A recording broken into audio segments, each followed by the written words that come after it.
bienvenidos sinceramente. Sabemos que tenemos asistentes de Ecuador y Chile.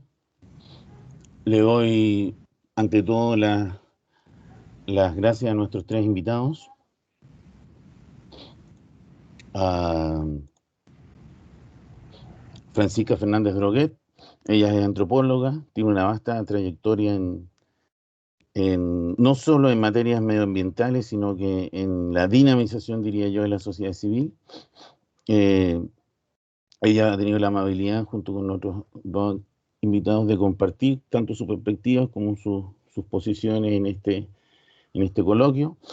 Andrés Kogan, les cuento que Andrés es egresado de nuestra carrera. Esta iniciativa de alguna manera se originó en el reconocimiento nuestro hacia su participación en un libro. Andrés también tiene una vasta trayectoria en organismos vinculados al medio ambiente, a la ecología y últimamente una prolífica productividad, ¿no? Con diversos escritos. Y a través de él a Atahualpa Oviedo Freire, filósofo andino, fundador del movimiento del buen vivir global, quien nos acompaña desde Ecuador.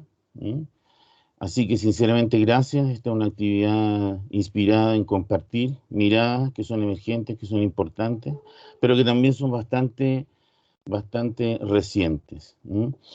La idea es que podamos escuchar en un máximo de 15 minutos a cada uno de ellos, y luego, junto con Paula, vamos a tratar de animar un debate, un intercambio respetuoso, profundo y generoso. Solamente yo quiero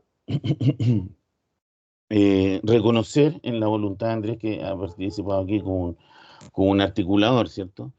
Que estas temáticas son, quizás si estamos en esta sala, son atractivas, son importantes, son iluminadoras, ¿cierto? Pero como dije en su momento, son recientes en la cultura de las ciencias sociales en América Latina y en Chile, son aún periféricas, tienen el estigma de la ensayística, ¿cierto? De entradas que no van amparadas ni con el método científico, ni con las corrientes de pensamiento dominantes. Así que en tanto estemos aquí y estemos interesados por ello, yo creo que poquito a poco podemos ir avanzando en, en mostrar que sí hay un pensamiento robusto detrás de cada una de estas conversaciones. Lo digo porque está inspirada también esta actividad que sea una experiencia complementaria a la formación de estudiantes de pregrado que se están encontrando con estas sistematizaciones, ¿no? Así que bueno, los invitados son ellos. Vamos a partir con Francisca, si te parece. Luego va a estar Andrés y Atahualpa. Vamos a ir con Paula distribuyendo los tiempos y luego de esas tres entradas vamos a intercambiar preguntas y respuestas. Así que de verdad muchas gracias, que sea de provecho. Mientras escuchan a los invitados, por favor tomen nota. Una de las cosas más valiosas va a ser intercambiar preguntas y respuestas con ellos. Así que Francisca, tiene la palabra y la escuchamos. Muchas gracias. Primero pedir siempre disculpas porque de verdad es mi destino. Tengo 3 perros hermosos y que cuando empiezo a hablar siempre empiezan a ladrar. Así que pido esa disculpa. No sé si me escuchen, me ven bien, porque como que me veo como congelada. Te escuchamos bien, pero parece que te quedaste descongelada. Exactamente. Bueno, Teams tiene eso que alguna vez se colapsa mi Sí, sistema, ya volverá, ya volverá. pero lo importante es que estemos acá.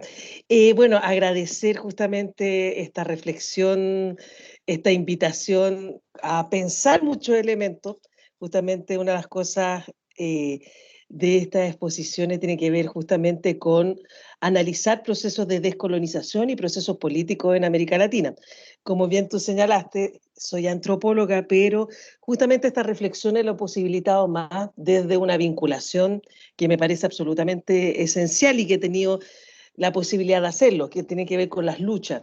Soy parte del movimiento por el agua y los territorios, un movimiento socioambiental de articulación a nivel, bueno, nosotros hablamos plurinacional, pero una plurinacionalidad de los territorios, donde vamos confluyendo comunidades campesinas, colectividades urbanas, pueblo originario, afroinmigrantes, en una lucha esencial en Chile que ha sido por la desprivatización de los bienes comunes naturales, por la desprivatización de la naturaleza y además específicamente por una lucha bastante emblemática que ha sido la derogación del Código de Agua.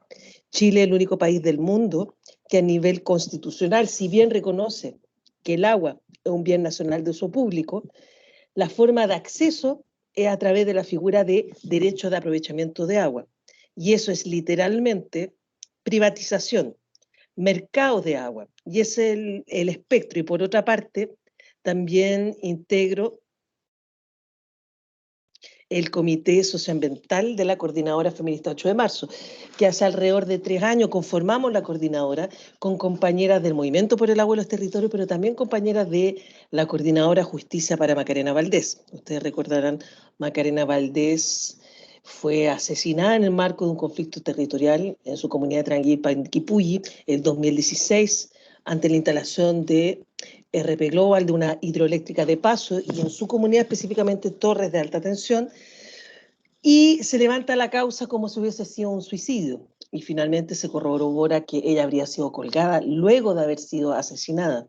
Todavía la causa está en fiscalía, no hay culpables, no se ha proseguido con la investigación, está una suerte de pausa. Es una historia bastante tremenda que, bueno, es parte del ejercicio de descolonización y proceso de América Latina. Una de las primeras reflexiones que se nos hace justamente es si es posible pensar alternativas sociopolíticas para la transformación social más allá del eurocentrismo. Y esta idea de lo posible pensar alternativas sociopolíticas, yo creo que es bien interesante, lo hemos hablado en otros procesos de lucha, que de cierta forma ya habitamos esos procesos de alternativa. De hecho, hace unos meses atrás me tocó exponer con compañeras de distintas partes de América Latina, de pueblos originarios, afro, de organizaciones urbanas y rurales. Y claro, muchas veces la alternativa suena como si fuese algo novedoso, actual, y las alternativas las tenemos que pensar desde dos aguas, hablando desde las luchas de las aguas. Una que tiene que ver con memorias ancestrales de resistencia que hoy son absolutamente vigentes. Y eso me parece absolutamente fundamental. Voy a ir aprendiendo y apagando la cámara a ver si con eso vuelvo a al ciberespacio. Me parece que no. No. Bueno, y en esta idea de habitar las alternativas desde las memorias ancestrales, es muchas veces lo que hemos hablado con Lamien, con hermano y hermana del pueblo mapuche, que dicen, nosotros no tenemos una alternativa a el capitalismo, nosotros vivimos en prácticas ancestrales arraigadas con relaciones que obviamente vienen a disputar este sistema mundo colonial homogeneizante. Pero por otra parte también hay aguas que han ido gestando esta posibilidad creativa de disputar estos discursos monoculturales, impositivos, opresores y precarizadores, como por ejemplo, bueno, ahí lo podemos ver, la soberanía alimentaria y la lucha por la agroecología, podríamos decir que son esas alternativas. Entonces, bueno, frente a esta reflexión, igualmente es importante señalar cuáles son esos marcos de pensar la alternativa sociopolítica para la transformación social. ¿Y cuáles son los marcos de lo que queremos transformar? Y hemos hablado siempre de una gran triada, el capitalismo, el patriarcado y el colonialismo. Y que además desde la lucha socioambiental damos un elemento que es a profundizar, el extractivismo. O sea, cualquier proceso de descolonización implica lo que algunos han llamado académicamente una mirada interseccional, pero a mí me gusta más el término que usa Silvia Rivera Cusicanqui, tejido. O sea, implica hilar y dar cuenta que hay vinculación entre las opresiones y que la posibilidad de liberarnos también tiene que ver con la articulación de la emancipación en estas distintas redes, que es bonito pensarlo en términos de tejido. Entonces, las alternativas ya las habitamos desde nuestro territorio, las alternativas las estamos recreando desde la cotidianidad, pero además la alternativa tenemos que tener claridad respecto a qué. Y es alternativa al capitalismo, al patriarcado y al colonialismo. Y ahí obviamente quisiera hablar desde la lucha socioambiental, que tiene que ver con el extractivismo. El extractivismo lo hemos caracterizado como movimiento por el agua y los territorios, la extracción ilimitada, profunda e intensiva de los bienes comunes naturales. Y acá siempre hago una detención porque obviamente acá hay un ejercicio no fácil de tratar de ir descolonizando nuestras hablas y muchas veces nos pasa con bien común natural, pareciera que bien viene de propiedad privada y lo que hemos tratado de ir levantando es bien bajo la idea de bienestar de los comunes. Y esos comunes o comunitarios son tanto la naturaleza, con los animales, las plantas, las comunidades humanas, también las entidades espirituales. Entonces, cuando hablamos de justamente el extractivismo, una extracción ilimitada e intensiva de esos bienes comunes naturales, es que estamos hablando de la extracción de los elementos que nos permiten la vida, como por ejemplo el agua y la semilla, donde no tendríamos posibilidad de existencia, los pueblos, pero también la naturaleza propia.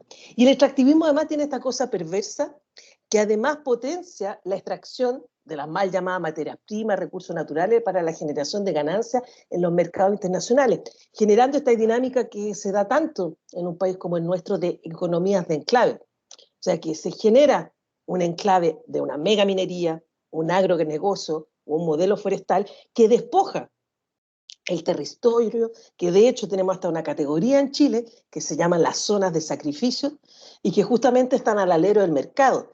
Pero también hemos visto un neoextractivismo que si bien países progresistas han generado toda una plataforma de reconocimiento de los derechos a la naturaleza, pero el extractivismo no ha cesado. El extractivismo se ha reconvertido, por ejemplo, para dar insumo a la política pública, pero sigue habiendo el elemento más importante y que es clarificatorio. El extractivismo, además de generar políticas de despojo, muerte, o como nuestras hermanas de Mujeres por los Buenos Vivires del lado de Argentina, de Gualmapu, que hablan de terricidio, ecocidio, es que se sostienen, además de estos modelos de una matriz productiva, energética de consumo, de arrastre hacia la naturaleza, también implica una forma utilitarista y colonial de entender lo que es la naturaleza. Entonces, siempre hemos dicho que la disputa socioambiental tiene la complejidad, que es una disputa contra estas malas prácticas de despojo que generan sequía. De hecho, acá tenemos una consigna, no es sequía, es saqueo. Obvio que el cambio climático ha generado que las precipitaciones disminuyan en nuestros territorios, pero no hay que olvidar que el cambio climático no es algo dado. El cambio climático es producto de una economía mundo que estableció el capitalismo y que generó esta dinámica donde países centrales y ciertos pueblos, grupos hegemónicos, han generado esta situación basada, por ejemplo, en la emisión de gases con efecto invernadero. Entonces, el cambio climático, hay sectores que son responsables, pero no todos los pueblos. Por ejemplo, el año pasado tuvimos una red de relaciones con grupos de la Amazonía, con un SOS por la Amazonía, y decíamos, esa era una reflexión importante. Los hermanos de pueblo originario decían, nosotros no somos culpables del cambio climático, no nos responsabilicen, es un tipo de humanidad cada vez más deshumanizada, que justamente tiene que ver con esta mirada eurocéntrica. Entonces, cuando hablamos de la disputa socioambiental, lo primero es descolonizar la naturaleza. Y eso ha sido un ejercicio muy importante para nosotras y nosotros.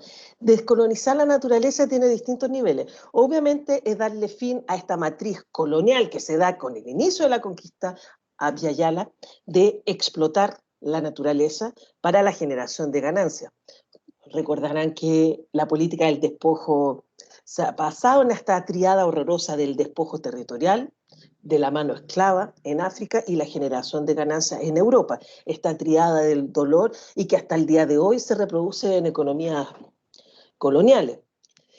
Pero bajo esa reflexión también hay otras formas coloniales de la naturaleza que muchas veces son más sutiles, y lo hemos dicho, que es, por ejemplo, la naturaleza entendida como bien de consumo, o la naturaleza entendida como un bien de contemplación, pero dentro de lógica justamente de productividad y de consumo.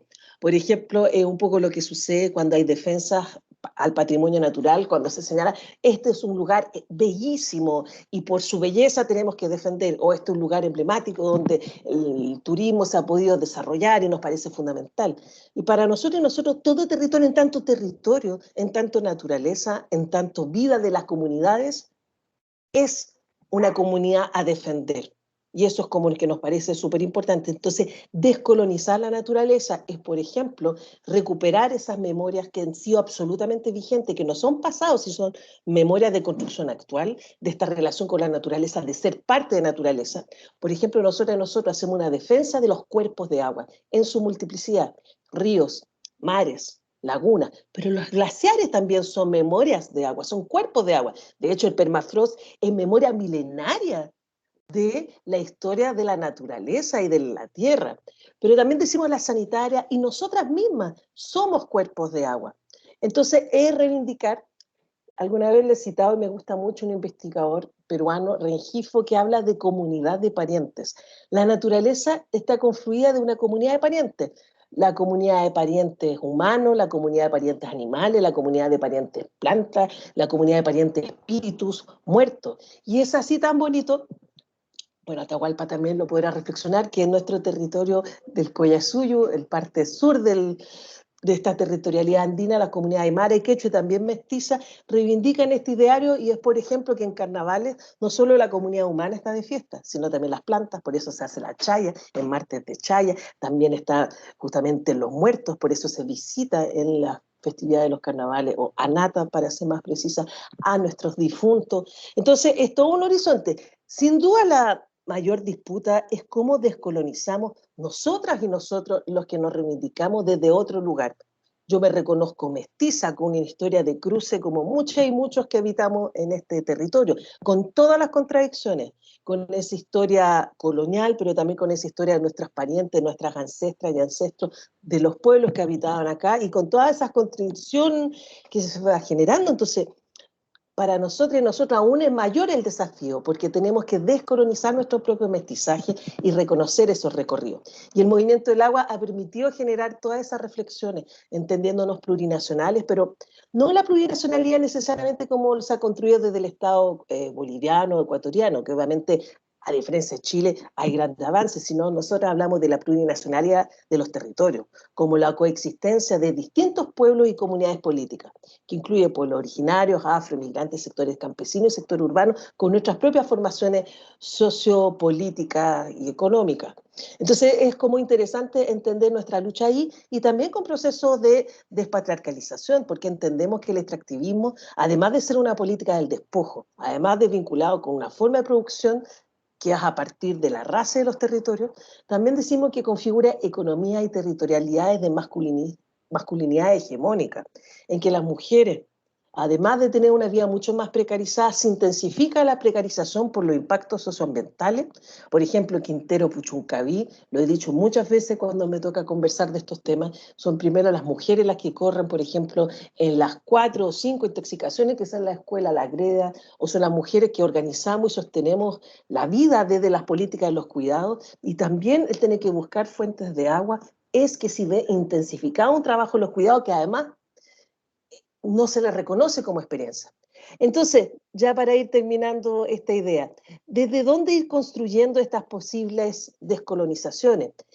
Hay una pregunta acá, la emblemática, es que si se puede descolonizar realmente de los Estados-nación en América Latina. Y hemos reflexionado y siempre hemos dicho, el Estado como figura política administrativa es colonial. Y por mucho que lo situemos como un Estado plurinacional, un Estado donde haya pluralismo jurídico, que es otra herramienta que trabajo hace bastante años, sigue siendo un discurso monocultural, sigue habiendo un director de orquesta y el Estado.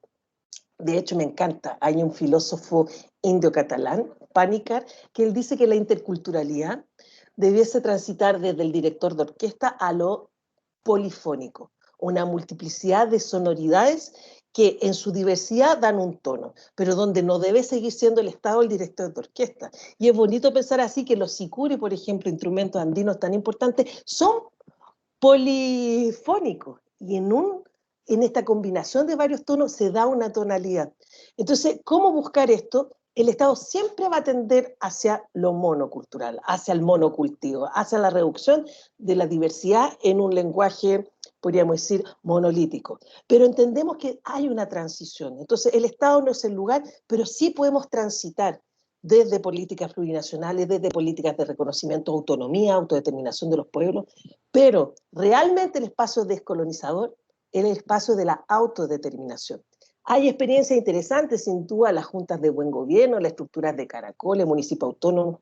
Tengo la suerte de ser parte de la red de Mujeres y la Sexta, mujeres que acompañan al proceso de las y los zapatistas, y ahí hay reflexiones hermosas desde la otra economía, o desde lo que se ha llamado ecofeminismo, que es un poco más complejo. Bueno, no tengo ya tanto tiempo para hablar de eso, pero hay experiencias interesantes, o las hermanas kurdas que están haciendo también experiencias desde una suerte de federalismo distinto, pluricultural, ojo, con contradicciones, tensiones, no le digo que no, feminismo comunitario, de Abya Yala, también con experiencias desde la memoria de la ancestra de esta construcción de alternativas. Y en la práctica, además de lo socioambiental, insistir, la huerta urbana, la escuela de agroecología, justamente la recuperación de red, abastecimiento popular, son esas posibilidades de habitar procesos de descolonización, pero insistir mucho que esos procesos reales es cuando los pueblos tenemos la posibilidad de la autodeterminación. Eso. Muchas gracias, Francisca. Te escuchamos muy bien, a pesar de que no te oímos, pero te escuchamos excelente. Muchas gracias. Les repito a los invitados que participan de esta reunión, poder tomar nota de sus inquietudes, sus interrogantes que surjan a partir de lo que escuchan, para compartirlas al final. Andrés, tienes la palabra, estimado. Andrés Kogan. Sí, ahí está el micrófono. Bueno, primero que nada, buenas tardes a todas, todos, todas. Agradezco a la Universidad Central de Chile por la invitación a este coloquio, y en especial a Gabriel Rodríguez Medina. Saludos también, obviamente, a Francisca y Atahualpa, a quienes conozco. Y bueno, sobre la pregunta sobre la descolonización del Estado, me parece que se vuelve central en el contexto actual de Chile. Luego de la inédita elección paritaria de candidatas y candidatos constituyentes, y saber quiénes van a ser parte de este nuevo órgano fundamental. Señalo esto ya que el Estado de Chile, a lo largo de su historia, ha generado distintas constituciones desde 1810 en adelante, las cuales han sido escritas de manera antidemocrática por pequeños grupos de élite, los cuales han sentado las bases de un periodo republicano que, aunque se presente como una ruptura histórica con el periodo colonial anterior, ha profundizado la exclusión y negado la posibilidad de pensarlos más allá de los esquemas mentales, materiales y simbólicos provenientes del norte global. De ahí que, si bien la llamada independencia de Estado de Chile fue realizada con éxito en términos militares y administrativos, no logró ser realmente un proceso descolonizador propiamente tal, ya que, como bien ha mostrado el pensamiento anticolonial, fue un proceso heredero de un patrón de poder global moderno, capitalista, patriarcal y eurocéntrico de carácter universal, que mantuvo la idea racista de que Europa y Estados Unidos eran los faros a seguir políticamente. No es casualidad, por tanto, que las nuevas repúblicas nacidas en el siglo XIX en la región, como el caso de la chilena, por ejemplo, sean el resultado de ideas políticas provenientes de procesos internos de Occidente, como son los casos de la Revolución Francesa y la independencia de Estados Unidos, como si el único camino a seguir fuera solamente uno y no habría más alternativas por fuera de los límites de las democracias representativas modernas. Es así como distintas ideas políticas, como lo son el progreso, el desarrollo, derecha-izquierda, liberalismo, socialismo, conservadurismo, progresismo, parlamentarismo, presidencialismo, Estado unitario, Estado federal y la misma separación de poderes, ejecutivo, legislativo y judicial, han sido la base para sostener las democracias modernas existentes en la región, lo que puede verse como un mero proceso de colonialismo interno o colonialidad, como dijo en su momento Aníbal Quijano, al ser definidos y vernos como países inferiores, subdesarrollados y provenientes del tercer mundo. Se podrá decir que en el siglo XX, las distintas izquierdas en la región y procesos políticos existentes en Chile, como son los casos del Frente Popular, la Unidad Popular, ampliaron la democracia existente a través de la incorporación de nuevos actores y derechos sociales, como de un cuestionamiento profundo del Estado capitalista por reproducir la desigualdad entre países centro-periferia, como bien plantearon en su momento las distintas teorías de la dependencia. No obstante, muchas de las distintas corrientes transformadoras del siglo XX en Chile, al igual que el resto de la región, no cuestionaron las bases mismas de la colonial modernidad, al situarse desde corrientes políticas estadocéntricas y uninacionales, por lo que no fueron más allá de los límites impuestos de la civilización occidental, como pasó con el marxismo y los socialismos reales, los cuales terminaron por reproducir un modelo industrial, urbano y antropocéntrico, el cual tiene al mundo en una crisis socioambiental global sin precedentes. Ante esto, se vuelve importantísimo mencionar las grandes movilizaciones populares contra el neoliberalismo, los procesos constituyentes y el giro político que tuvieron varios gobiernos de la región desde la década de los 2000, en los cuales se lograron nuevos derechos y nuevas constituciones que fueron más allá de lógicas modernas al estar detrás ampliamente del movimiento indígena. Es así como la influencia de distintas organizaciones indígenas, tanto en Ecuador como en Bolivia, como son los casos de la CONAIE, CONAMAC, SIDOC, fueron claves para hacer rupturas con lógicas tradicionales provenientes de izquierdas eurocéntricas y autoritarias que han concebido históricamente a la madre tierra como una fuente inagotable de recursos para el Estado. De ahí lo fundamental es la conformación de estados plurinacionales e interculturales, en donde los derechos de la naturaleza, el respeto por la madre tierra y alternativas como el buen vivir, vivir bien, son claves como horizontes sostenibles para la vida de humanos y no humanos y verdaderos giros civilizatorios en relación al derecho moderno humanista, como escribió el jurista argentino Eugenio Raúl Zaffaroni en su libro La Pachamama y el humano. Lamentablemente en la práctica, en esos dos países el extractivismo, al igual que el resto de la región, se profundizó ampliamente, por lo que esos derechos fueron vulnerados por los mismos gobiernos progresistas, en donde el caudillismo, el clientelismo, el desarrollismo, la partidocracia y la dependencia económica con China ha sido fatal para implementar políticas que pongan en el centro el cuidado de la vida. De ahí que los gobiernos con más apoyo popular durante el ciclo progresista en la región, como lo fueron los gobiernos de Hugo Chávez, Rafael Correa, Evo Morales, Cristina Fernández, Lula da Silva, José Mujica, más allá de ciertas políticas y retóricas de transformación social en sus respectivos países, inclusive antiimperialistas, se han subordinado finalmente al llamado consenso de los commodities, como bien ha problematizado Maristeles Vampa. Se podrá decir que con la reciente llegada de David Choquehuanca a la vicepresidencia del Estado Plurinacional de Bolivia hay un reimpulso de defensa de la Pachamama a través de iniciativas como el proyecto de la Ley de Defensoría de la Madre Tierra. Sin embargo, tomando las palabras de Eduardo Budinas, el país ya cuenta con normas ambientales básicas que no se aplican y además no funciona lo más mínimo el Tribunal Agroambiental, por ejemplo. Visto este escenario a nivel regional, la pregunta por la descolonización constitucional en Chile se ve extremadamente compleja y difícil de responder. Esto considerando que Chile debe ser el país más neoliberal del mundo a nivel institucional y con la sociedad más bancarizada y endeudada que se conozca, lo que ha sido acompañado por un proceso de militarización de parte del Estado de Chile en territorio indígena, el cual no solo ha sido un proceso de usurpación de tierras de parte de grandes empresas forestales, mineras y energéticas, sino también una negación como sujetos políticos y como parte y como aporte a la construcción de una democracia pluriversa. Por lo mismo, la reconstrucción del tejido social, la organización política y la articulación entre movimientos sociales en Chile ha llegado quizás mucho más tarde que otros países de la región, ante una naturalización tan fuerte del neoliberalismo en Chile, por lo que el desafío de descolonizar el Estado es quizás mucho más ambicioso y difícil de plantear siquiera para la discusión. Por suerte, con la revuelta popular de octubre de 2019, se abrió un proceso de politización de Chile muy profundo que generó un proceso constituyente inédito en el país, forzando a la clase política neoliberal a hacer un plebiscito en donde los ciudadanos decidieran si querían o no una nueva constitución, lo que llevó el año 2020 en un aplastante 80% de preferencias por un sí para la nueva constitución. Asimismo, es destacable también la elección paritaria para constituyentes del pasado 15 y 16 de mayo, en donde muchos luchadores sociales y ambientales de la revuelta social y parte de organizaciones de base salieron electos y electas. No es menor el rol que jugará las y los constituyentes de la lista del pueblo en esta nueva convención constitucional, por ejemplo, junto a otras y otros independientes críticos que tienen una relación directa y son parte de comunidades organizadas. No obstante, la incertidumbre sobre cómo esta convención constitucional funcionará, en tanto su capacidad de articularse con los distintos movimientos sociales y territorios, será clave en cuanto a su capacidad de generar mecanismos de participación directa con las comunidades. Pero también es fundamental la misma presión social que se ejerza sobre esta nueva convención constitucional, a través de manifestaciones, huelgas, paros, cabildos autoconvocados y trabajo político desde las bases. El peligro, obviamente, de que los partidos políticos tradicionales recolonicen el proceso institucional constituyente está siempre presente. No hay que olvidar que son esos mismos partidos, no solo de derecha, sino también de una izquierda de mercado, en concertación, que negaron la posibilidad de pensar un país distinto.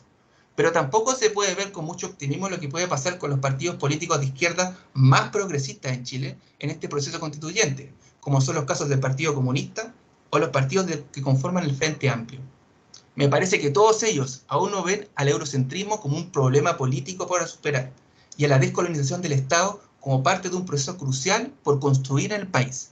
Planteo esto ya que en mayor o menor medida siguen siendo izquierdas apegadas a modelos políticos eurocéntricos, sea socialdemócratas, populistas o marxistas, en donde la discusión de mayor o menor tamaño del Estado En tanto, superación del neoliberalismo lo ven como la principal aspiración a alcanzar para este nuevo proceso constituyente. Si bien se entiende perfectamente que en Chile debe pasar de un Estado subsidiario a otro de carácter solidario y que se debe hacer una reforma tributaria profunda que permita financiar derechos sociales básicos como son la educación, salud, vivienda, salario universal y pensiones, no se puede dejar fuera de la discusión la superación del capitalismo, colonialismo y patriarcado. Lo señalo, ya que cuando a esas izquierdas occidentalizadas en Chile se les plantea la discusión sobre la descolonización, plurinacionalidad e interculturalidad, lo siguen concibiendo como meros reconocimientos a los pueblos originarios y en el mejor de los casos a ciertas autonomías territoriales, pero no como algo transversal en la sociedad y de transformación del mismo Estado moderno. No viendo así, como bien plantea Silvia Rivera Cusicanqui, que lo que se trata es de sacar el indio o la india que llevamos dentro y de ir mucho más allá de la idea misma de plurinacionalidad existente del Estado moderno, desde una mirada territorial, como plantea Francisca Fernández de Droguet, la cual incluye a comunidades políticas indígenas, afro, campesinas y sectores populares urbanos. No sorprende entonces que persista un discurso de esas izquierdas subordinado completamente al discurso colonial del desarrollo de los últimos 70 años, en donde recetas como el desarrollo sustentable o un ecosocialismo estatal parecieran instalarse como salidas a la crisis climática actual. Asimismo, esos mismos sectores de izquierda siguen usando también discursos estadocéntricos del siglo pasado para referirse a los bienes comunes comunitarios, en donde la nacionalización estatal de los llamados recursos naturales o la industrialización de la economía se plantean como un horizonte deseable, a pesar de ser insostenible socioambientalmente.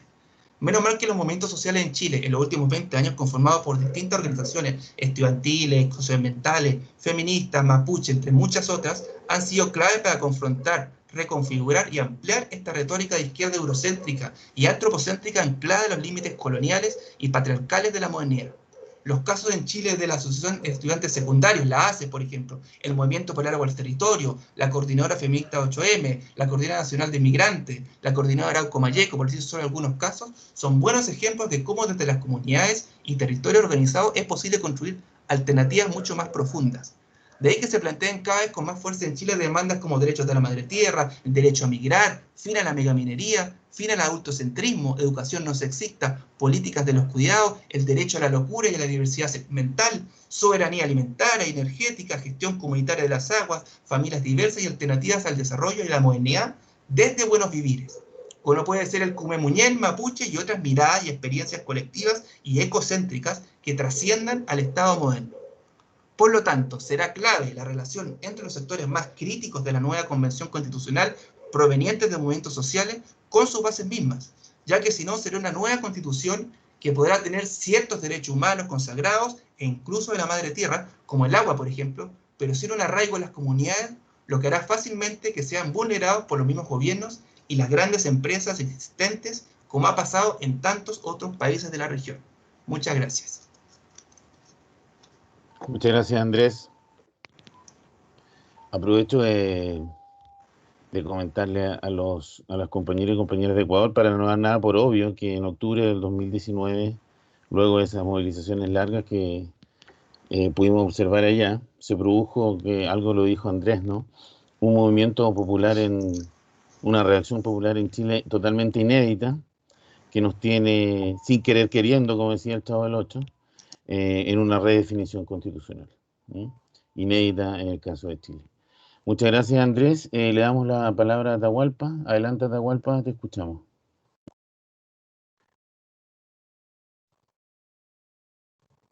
Con el permiso, que tienen la vida. Si me escuchan.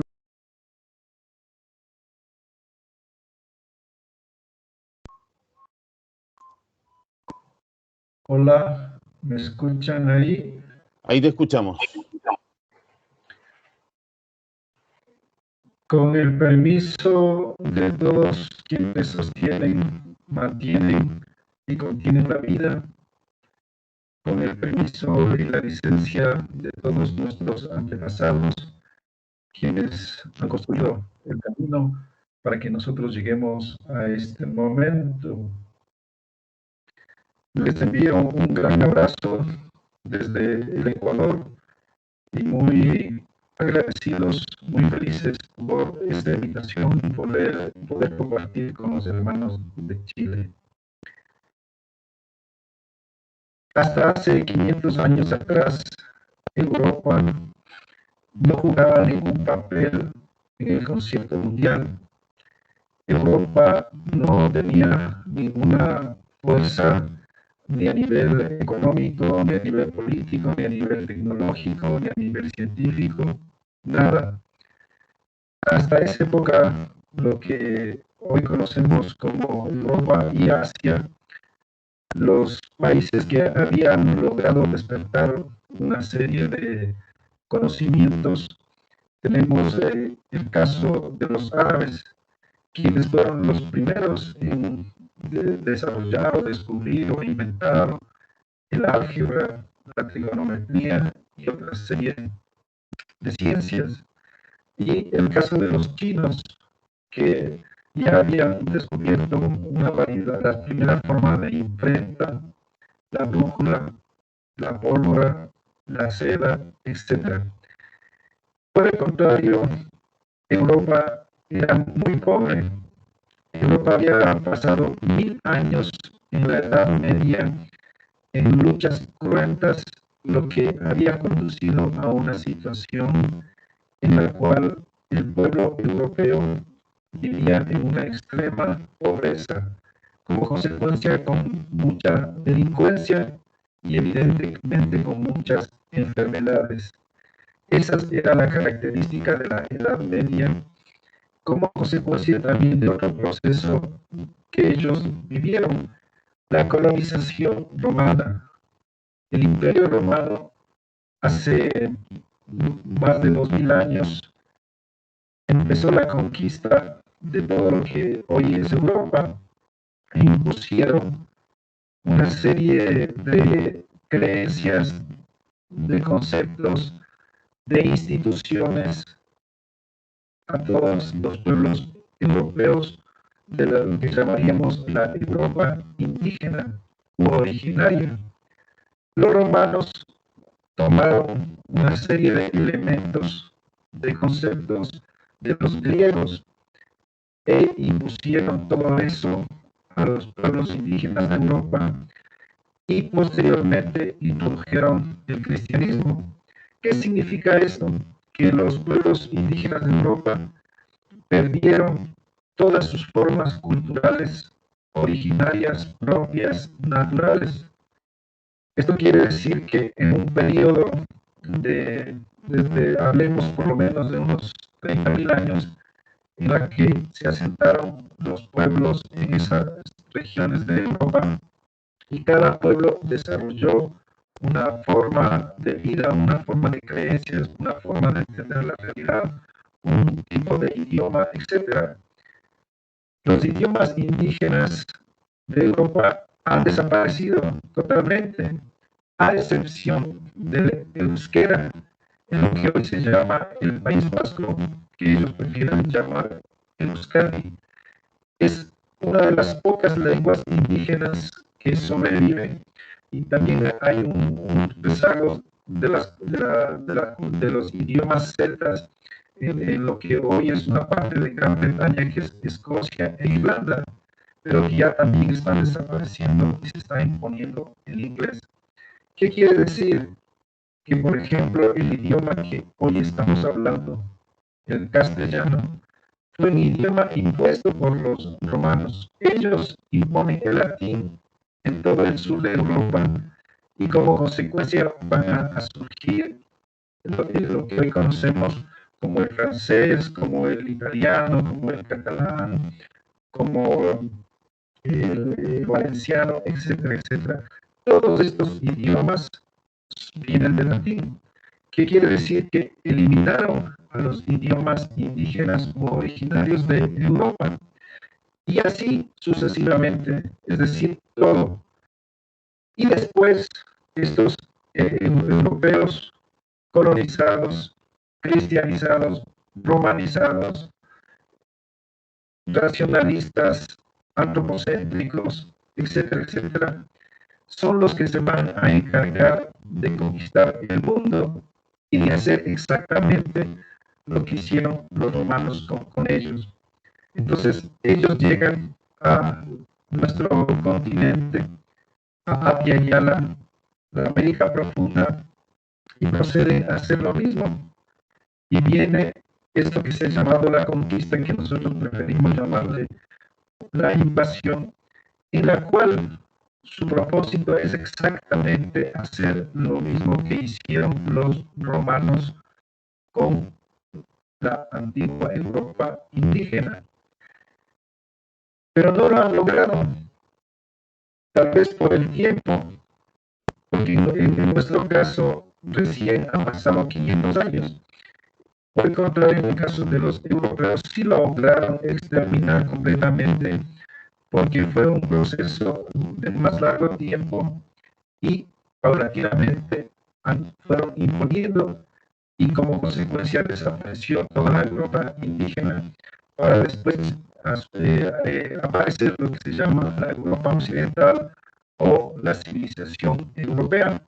En nuestro caso, todavía no han podido y creemos que no lo van a poder, porque ahora hay un pueblo que no lo está permitiendo, que está resistiendo, que está haciendo todo lo necesario, lo posible, para evitar que se produzca esta colonización occidental y que desaparezca todos los rasgos, todas las características, toda la cultura originaria de Abya Yala.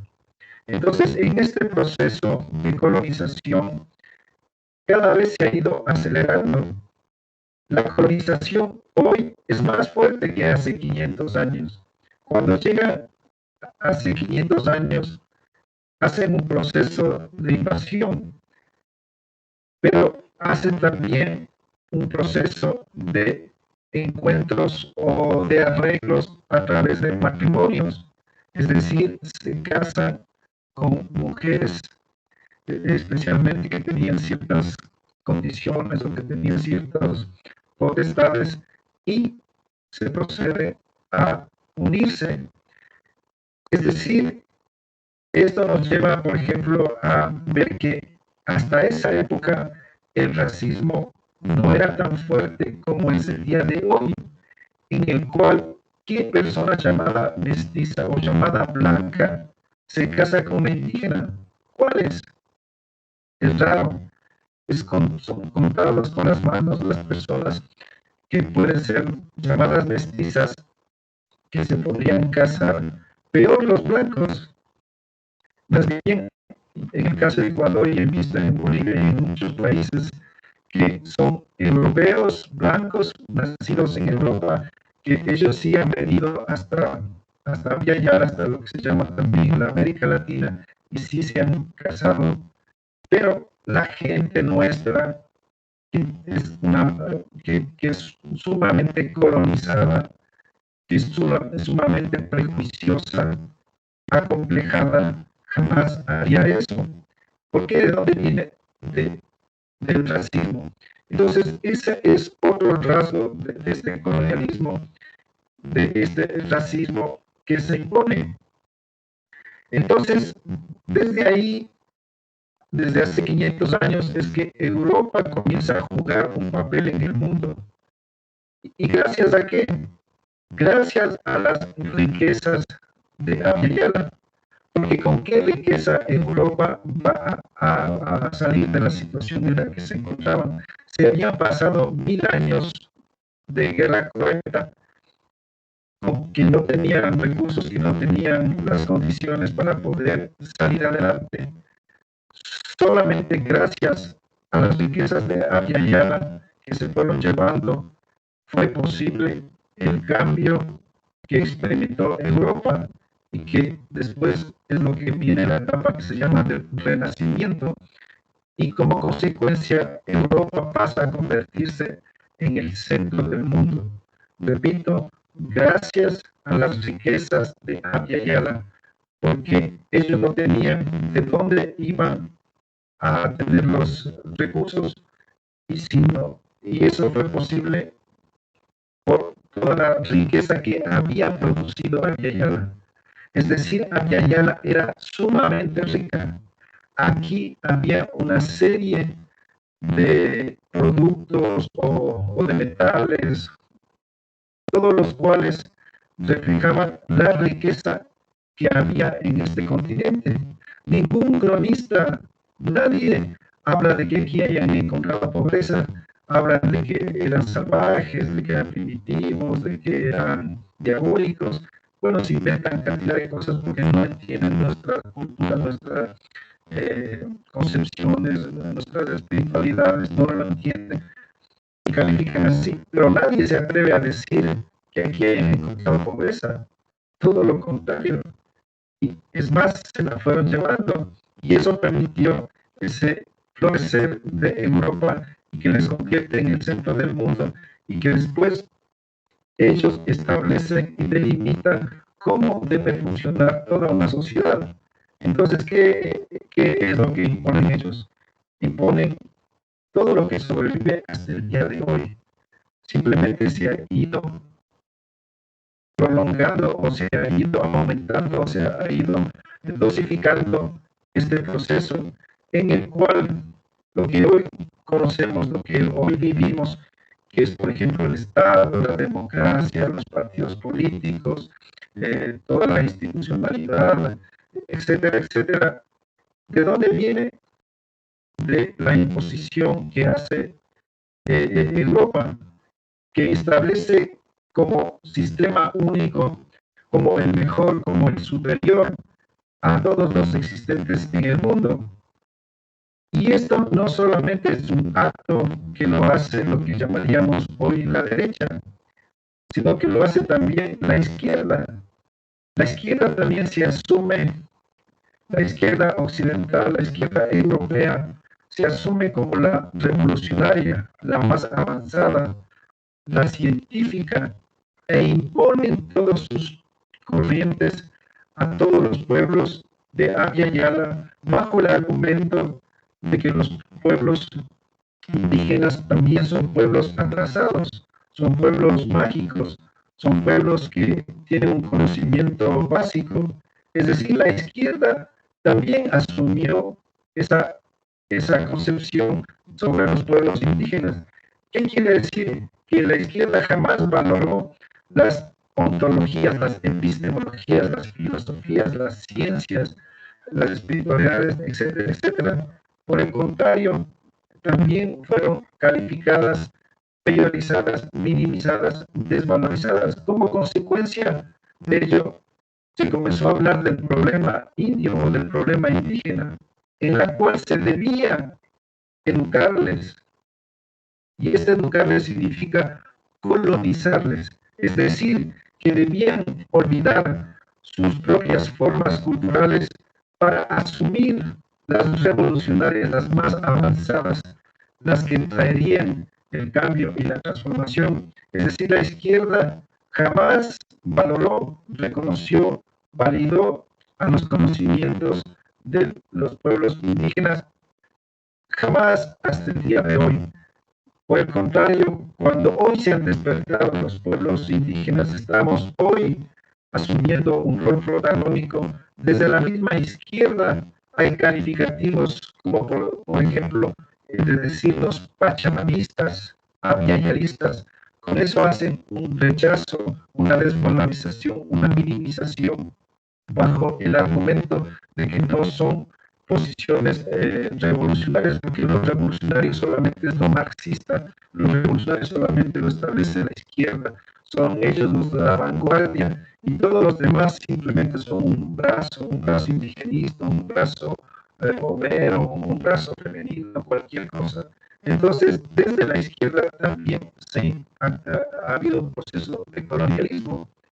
Es en este sentido que también hay una descolonización cuando se cuestiona a esas actitudes, a esas concepciones y principalmente a los horizontes, porque la izquierda establece como horizonte del postcapitalismo como únicas posibilidades de construcción de nuevas sociedades al socialismo y después al comunismo. Es decir, también se impone a los pueblos indígenas que la única opción no es sus propias formas de organización, sus propias formas de elección, sus propias formas de gobierno. No, tienen que olvidarse, tienen que dejar todo ello para asumir lo que sería la construcción de una sociedad socialista y comunista. Entonces, ante ese colonialismo de izquierda, es que surge la propuesta, la iniciativa, la valorización de las formas milenarias, de las formas propias, es decir, de que hay una experiencia acumulada de miles de años, hablemos por lo menos de 10.000 años que están los pueblos en Abya Yala con una experiencia de vida que han ido construyendo un sistema, y este sistema está latente, no ha sido destruido, todavía sobrevive en ciertas regiones, especialmente en el caso de los pueblos que han sido poco afectados por la civilización o que han tenido poco contacto con la civilización, que se han mantenido en el campo, que se han mantenido lo más alejado de las ciudades y que por lo tanto han guardado las formas comunitarias de funcionamiento. Entonces, desde ahí es que está emergiendo y está asumiéndose como una alternativa, como otra posibilidad, como otro camino para todos los pueblos y todos quienes hoy hacemos y son parte de América Latina. Es decir, ya no es simplemente la idea de que tenemos que construir el tal socialismo, sino que podemos acelerar o reverdecer o fortificar lo que son los sistemas comunitarios milenarios, ancestrales.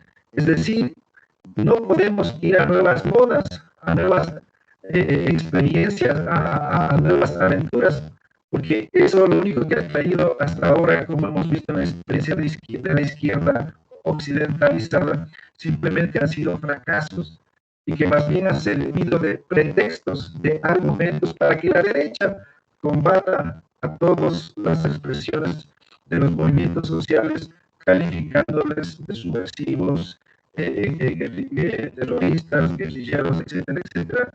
Entonces, esta es una otra alternativa, la que se está planteando y que hoy la hemos configurado, la hemos interpretado bajo el nombre de Buen Vivir.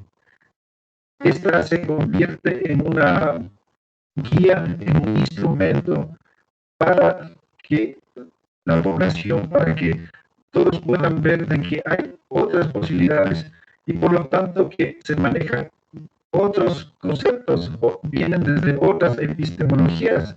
Es decir, no seguimos con las mismas formas en las cuales, por ejemplo, lo que hizo la izquierda en el caso de Ecuador y Bolivia, cuando establecen las nuevas constituciones, es que al final se queda todo igual y solamente hay un revestimiento con una serie de elementos indígenas cuando le utilizan este paradigma de buen vivir o de unas lenguas originarias de Sumal Causay o de Sumal Camaña, o cuando califican simplemente de que este es un estado plurinacional o un estado intercultural.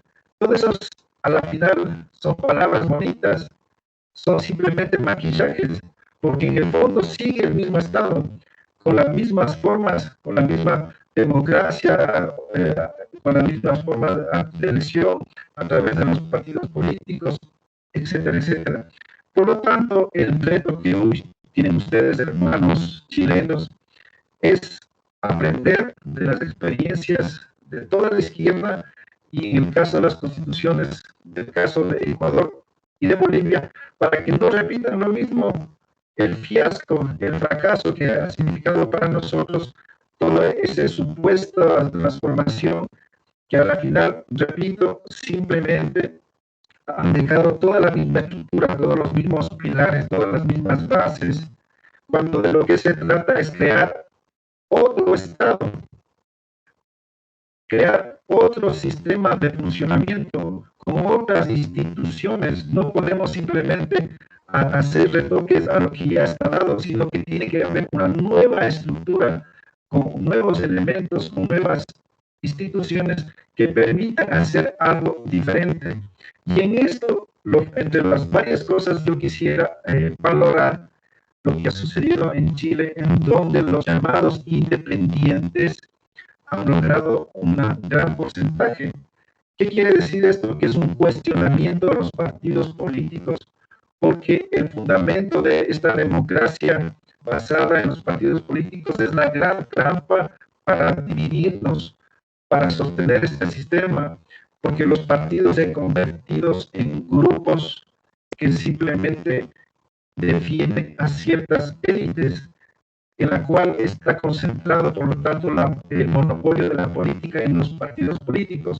Y como están tan desprestigiados, una serie de académicos, de intelectuales, de profesionales, de científicos, no ingresan a los partidos políticos porque eso significaría una situación perjudicial para su propia estructura o para su propio camino. Entonces, los partidos políticos se han convertido en más políticos. Perdón, Atahualpa, te pido por favor ir cerrando para regresar a las preguntas, pero para que concluya, por favor. Sí, entonces con esto iba a concluir de que hoy ustedes tienen el desafío, la visión, la responsabilidad de hacer algo estructural, algo de fondo, porque si no, simplemente todas las luchas, todo lo que han hecho, como en el caso de Ecuador y Perú, se va a quedar simplemente con una serie de formitas y a la final simplemente el contenido va a ser el mismo y como consecuencia otra desilusión como lo que hemos vivido en el caso de Ecuador y Bolivia. Muchas gracias, Atahualpa. Terminaste con algunas interrogantes que yo te quería plantear respecto de los procesos que han vivido, digo, los dos estados y no los dos pueblos, ¿no? Que son cosas que, tal como decía Francisca, son bien diferentes. No quiero yo invadir con comentarios y preguntas, a los tres les vuelvo a agradecer, ha sido muy interesante. Quiero dar la palabra y con mucha convicción para que hagamos una ronda de consultas a los tres participantes y podamos hacer un intercambio enriquecedor para todos. Así que los escuchamos, pueden ir pidiendo la palabra y diciendo, por favor, a quién se lo dirigen o si se lo dirigen a los tres. Los escuchamos a los asistentes. Tienen la palabra.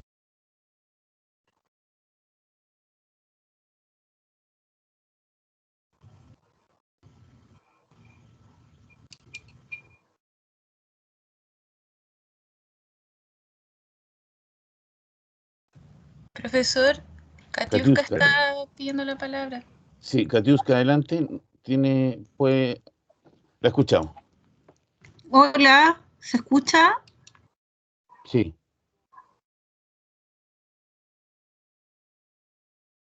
Te silenciaste.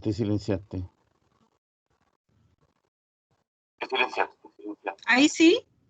Ahí sí. Sí, ya. Buenas noches para todas y para todos. Tengo una consulta para Andrés.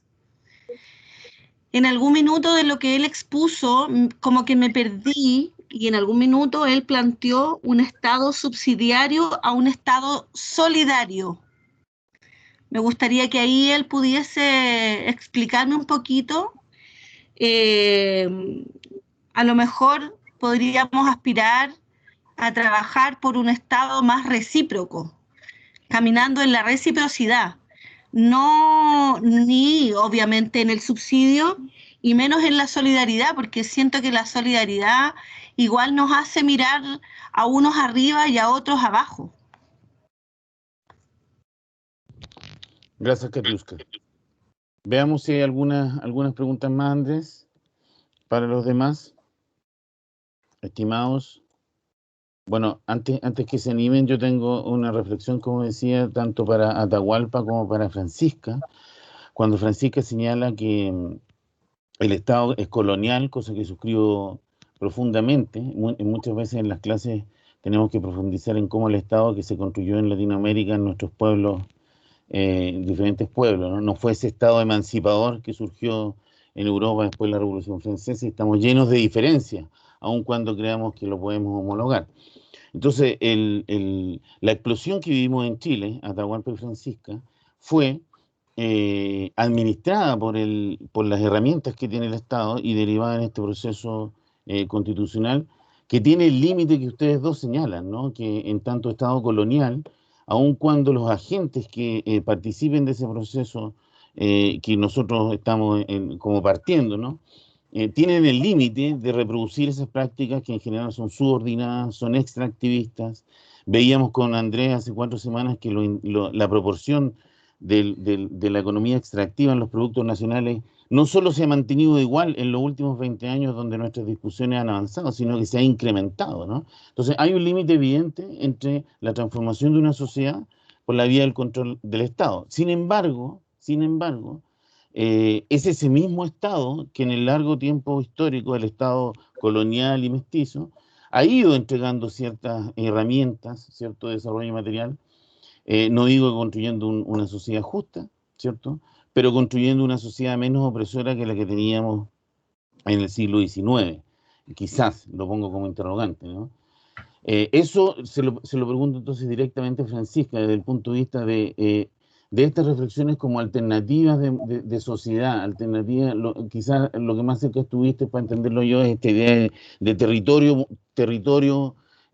plural en el sentido profundo, ¿no? ¿Cuánto de esa conquista está ligado no al proceso constituyente, a la proporción del Estado, y cuánto no a un cambio cultural que va en otro carril? ¿Ah? Y en ese mismo sentido, Atahualpa, mi pregunta directa es, como tú puedes intuir, el proceso del 2007 de Ecuador fue mirado por el mundo, por Chile también, y lo que nos llegó después es esta controversia entre los presidentes de distinto color, que tal como hemos dicho aquí los tres, tampoco significa que ahora todos los que tienen pasaporte ecuatoriano son de derecha porque llegó un banquero a la primera magistratura, ¿no? Que es un tema que también estamos acostumbrados a ver que quien gobierna casi le imprime un color a esa sociedad, y eso no es así. Entonces mi pregunta en ese sentido es que, porque deducí de lo que tú dijiste, es que no ha habido un proceso sustantivo de cambio.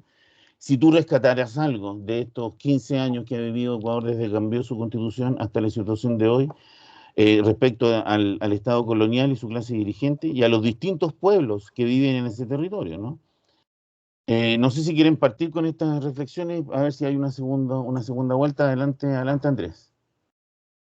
Sí, bueno, responderle a Katiuska, bueno, gracias por la pregunta. Quizás lo que planteé lo dije un poco rápido, claro. Claro, depende de qué entendemos por solidario también. Yo lo solidario, claro, lo digo como una fase superior obviamente al Estado subsidiario, que es lo peor que podemos tener en Chile y como en cualquier país del mundo, que es un Estado que al final prácticamente no se mete en nada y delega a todos los grandes grupos económicos, sector privado. Claro, yo también creo lo mismo que tú, Katiuska, que hay que ir mucho más en un estado solidario. Yo cuando digo solidario pienso como el estado de bienestar, que obviamente no es el horizonte que yo creo, que yo quiero, ni los movimientos sociales tampoco lo quieren tampoco. Siento que Chile se puede quedar en un estado solidario, con un estado que obviamente sigue siendo vertical, con derechos sociales, pues dije salud, educación, reforma tributaria, pero claro, sigue siendo un estado vertical, como dice, colonial, patriarcal, pero con derechos sociales garantizados, como muchas democracias en el mundo capitalista la tienen. Pero yo creo que la idea de Estado solidario, lo dije solamente como algo mejor que el Estado subsidiario, que es lo peor que podemos tener en Chile, que prácticamente no hay derechos sociales garantizados, el agua está privatizada, o sea, el escenario en Chile es terrible. Entonces, claro, el Estado solidario, un Estado keynesiano, bienestar, uno obviamente lo ve mucho mejor que un Estado subsidiario, pero claro, yo creo que no es horizonte obviamente el Estado solidario, sino un Estado transformador, plurinacional, con derecho a la madre tierra y con participación directa, real, y que no sea un Estado solidario que recolonice el proceso constituyente. Ese es como yo creo que no es lo que yo aspiro, y yo creo que los movimientos sociales tampoco aspiran a eso. Dije más como una crítica, más que como algo, un horizonte. Gracias, Andrés. Animo a los demás si se animan con preguntas. Francisca, no sé si quieres compartir alguna reflexión, pregunta o Atahualpa sobre lo que les planteé. Si me permiten, quisiera empezar porque máximo yo puedo hasta las 7:25, porque a 7:30 tengo clases. Entonces, sí, con el permiso. Muy bien, adelante, Atahualpa. Empezar respondiendo, pero máximo me quedaría en todo caso para las próximas preguntas hasta las 7:25. Bien, respondiendo, El gran sofisma o el gran engaño se llama independencia. Nos han vendido el cuento de que hubo independencia aquí en este continente. Totalmente falso, absolutamente falso. Hubo sí una independencia administrativa, nada más. De ahí continuó la dependencia económica, dependencia política, dependencia cultural, dependencia social, todo. Por el contrario, más bien se afianzó mucho más el colonialismo. No hubo ninguna independencia epistémica, ontológica, cultural. Nadie de ellos, de los llamados libertadores, se propusieron aquello. Simplemente querían administrar directamente este territorio. No les interesaba hacer un replanteamiento, una reconfiguración a un nivel cultural, a un nivel en donde se quiera realmente desmontar todo lo que se había producido o creado. Quien sí realmente se planteó y se propuso fue Tupac Amaru, Tupac Katari en Bolivia. Ellos sí, su propósito, su objetivo era una, llamemos así, una independencia total, completa, radical. Y obviamente que fueron enfrentados y combatidos y eliminados. Y si bien los llamados hoy patriotas, que son ahora reverenciados e incluso adorados, cuando ninguno de ellos, ni siquiera Simón Bolívar, ni O'Higgins, ni San Martín, nadie de ellos planteó ni siquiera tuvo algún discurso, alguna propuesta de lo que, por ejemplo, sí, en el caso de Martí, cuando él sí habla de nuestra América, él de alguna manera se sintoniza y se plantea algo mucho más allá y se resume en su frase o en su concepto de nuestra América, que tampoco es completo, pero ya es un avance. Entonces, por lo tanto, no ha habido hasta ahora ninguna independencia. Es mentira, no ha sucedido. Entonces, ¿qué es lo que ha pasado? Que más bien se ha consolidado en todos estos años, se ha fortificado. Hemos llegado, por lo tanto, al clímax de la colonización. Hemos llegado a un estadio superior, a un nivel en el cual el colonialismo ahora es más fuerte porque es un colonialismo interno. Porque antes los colonialistas venían de fuera, ahora vienen de adentro. Incluso desde el mundo indígena, hoy hay personas de fenotipo, de característica llamada indígena, que sean aymaras, que sean mapuches, lo que sea, que por el contrario tienen un pensamiento de derecha, neoliberal, tienen un pensamiento cristiano, un pensamiento evangelista, etcétera, etcétera. Es decir, ahora nosotros nos vemos enfrentados que tenemos que no solamente debatir, combatir, enfrentar a la derecha y a la izquierda occidental, sino a propios hermanos indígenas que los cuales han creado hasta otras organizaciones, como en el caso del Ecuador, que existe la Federación Ecuatoriana de Indígenas Evangélicos, que son nuestros adversarios, que tenemos que luchar y que hoy están en el gobierno, hoy están apoyando a Lazo. Entonces imagínense ustedes cómo es la situación colonial ahora después de 500 años, en donde en el caso concreto de este momento con el gobierno de derecha de Lazo, hoy un gran grupo, una serie de personajes desde el mundo indígena están haciendo gobierno.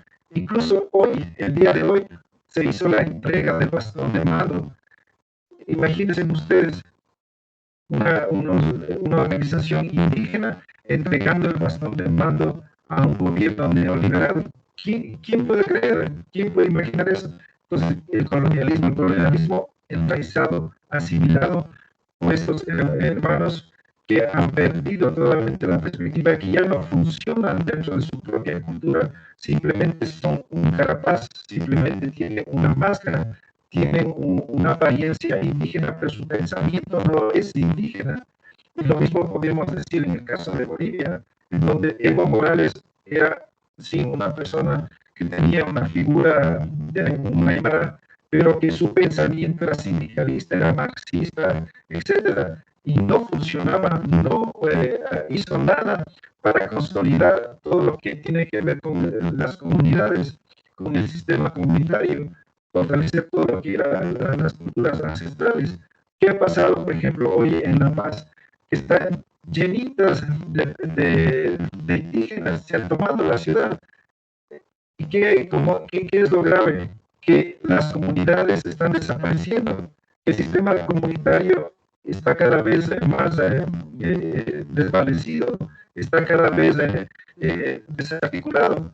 Cuando se supone que un gobierno indígena, un gobierno que tiene identidad cultural debía fortificar el sistema de comunas, por el contrario, los ha desmantelado. Esa es la ironía, esa es la paradoja. Y por lo tanto, respondiendo a la pregunta, ¿cuál es la enseñanza? No repetir esto, ¿qué es lo que se ha aprendido de esta experiencia? Justamente nos da la pauta de que no tenemos que ir a cambios parciales, no podemos hacer cambios simplemente de maquillaje, sino que tenemos que ir al fondo, a la raíz. ¿Y cuál es la raíz?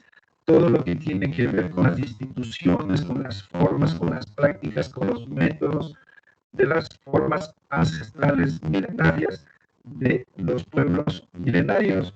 Entonces, desde ahí tenemos que emerger y tenemos que emerger con esas condiciones, con esas especificidades, con esas categorías, con esos valores que tienen estos pueblos y que por lo tanto hoy son la alternativa, se convierten en la guía, en la luz ante el cambio climático y todo el caos social que estamos viviendo. Entonces, si no somos capaces de ver eso, si no vamos a ese ámbito, simplemente nos vamos a seguir perdiendo y cayendo en nuevas trampas, en nuevas modas que hasta ahora la izquierda ortodoxa, la izquierda dogmática nos ha conducido uno tras otro, tras pie, y no salimos de eso. Entonces, hermanos chilenos, si ustedes quieren realmente algo estructural, algo de fondo, algo radical, tienen que aprender de las experiencias de Venezuela, de Ecuador, Bolivia, que se dieron las nuevas constituciones para lograr realmente algo profundo. Gracias, Atahualpa. Quiero una precisión muy corta de lo que tú dices. ¿A qué te refieres con el gobierno, con que el gobierno indígena le entregó el mando a Lasso? ¿A qué gobierno indígena te refieres?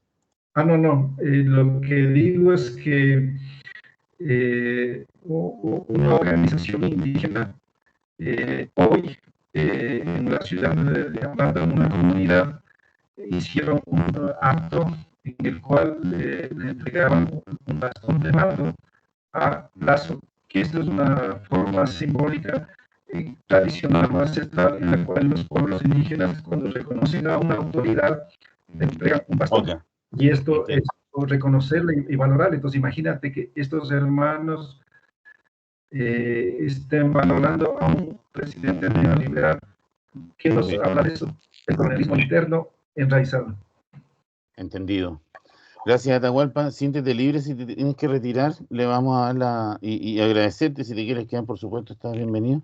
Paula Verdugo, la escuchamos si tienes una pregunta. Muchas gracias, profesor. ¿Se escucha? Sí. La escuchamos bien. Muchas gracias por las presentaciones de Francisca, Andrea y Atahualpa.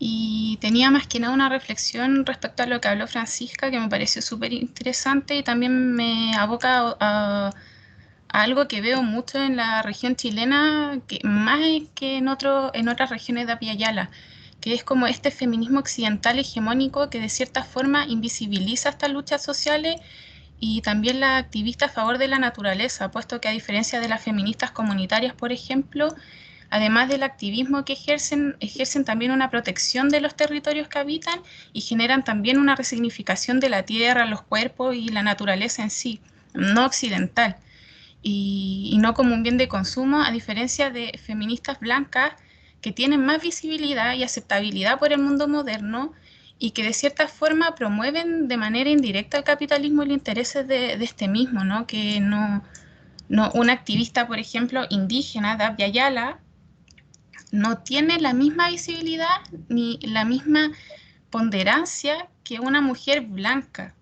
Por ejemplo, es cosa de ver que es muy reducida la cantidad de mujeres indígenas que se conocen a diferencia de mujeres blancas y hegemónicas.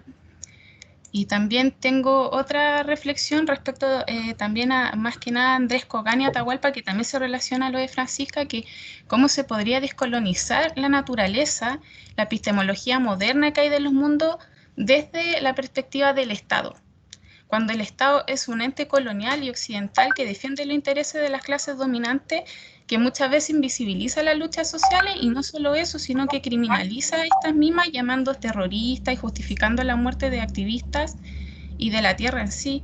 O sea, es decir, desde una mirada muy crítica, porque de verdad se podría generar algo más sano, por así decirlo, una ayuda o una protección o lo que sea desde el Estado, a diferencia del federalismo, la comunidad, la autarquía, porque como bien dice Atahualpa, la enseñanza que ha emergido desde lo que entendemos desde el Estado, desde las políticas que han venido del Estado, no han sido más que políticas superficiales y engañosas. Es cosa de ver cómo el mismo progresismo de izquierda que hay en Abya Yala ha fortificado el extractivismo actual, y que básicamente eso es lo que nos tiene en este cambio climático. Así que esas son mis dos reflexiones. Gracias, Paula. Le damos la palabra a Francisca Fernández. Sí, yo creo que hay que ser bien enfática. No se descoloniza desde el Estado. Yo creo que hay que tener una claridad absoluta. Se descoloniza desde los pueblos. Eso no implica no estar en la disputa respecto a la conformación del Estado. Pero creo que una de las experiencias históricas más relevantes de todos los casos que hemos visto de este nuevo constitucionalismo en Abya Yala, en América Latina, es que justamente el rol de los movimientos sociales es disputar el orden de la política pública, la política de lo social, pero también entender que los procesos profundos de transformación se dan a nivel de autonomía y autodeterminación. Entonces, no se descoloniza del Estado, porque el Estado ha sido una herramienta histórica de colonialidad en distintos niveles, pero por otra parte, eso no implica dejar de lado la disputa respecto a la configuración de ese Estado. Entonces, claro, de cierta forma no hay que olvidar que nuestro horizonte de emancipación y nuestro horizonte de transformación es la autodeterminación, es la autonomía. Y de hecho nosotros hablamos de transitar, por ejemplo, en el ámbito del extractivismo hablamos de la transición post-extractivista. Cada vez hablo más de transitar porque desgraciadamente tenemos la transición que nunca ocurrió de la postdictadura, por eso más bien ya he querido casi sacar la palabra transición, porque nos remite a este dolor de la política de la medida de lo posible, de estos 30 años de precarización, a un transitar. Entonces, ese transitar, por una parte, implica primero la disputa del Estado respecto a la generación de políticas de protección, de resguardo de derechos. Es por eso que, por ejemplo, en este proceso actual hemos dicho, no queremos más un Estado subsidiario, que fue la figura que permitió la privatización y mercantilización de todo, un ejemplo sin duda es el agua, y queremos un Estado social garante de derechos colectivos, que hoy no existe, solamente está la lógica de la individuación y la propiedad privada, derechos individuales sin duda, pero también los derechos de la naturaleza y de los animales. Sin embargo, y aunque suene contradictorio, queremos también transitar hacia un Estado que resguarde la autodeterminación y autonomía de los pueblos. Entonces, por una parte, que genera estas medidas, por ejemplo, el caso de la violencia, del aumento de los feminicidios, tenemos que tener políticas reales de protección de la niñez, no más cename, y una política que tenga una integridad de la niñez pensando en su multiplicidad de dimensiones, políticas que justamente permitan que casi todos los casos de feminicidio que conocemos, las mujeres hicieron denuncia respecto a sus agresores y finalmente son asesinadas. Entonces tenemos que generar una política de resguarde, y justamente hay una política de protección, de acompañamiento, y además de aplicación de justicia, pero al mismo tiempo queremos organizarnos de la manera que los pueblos queremos. Queremos organizar y sostener la vida desde esa fraternidad de pensarnos de manera particular en la territorialidad. Entonces, por eso hay que verlo en esta idea de camino y de transitar.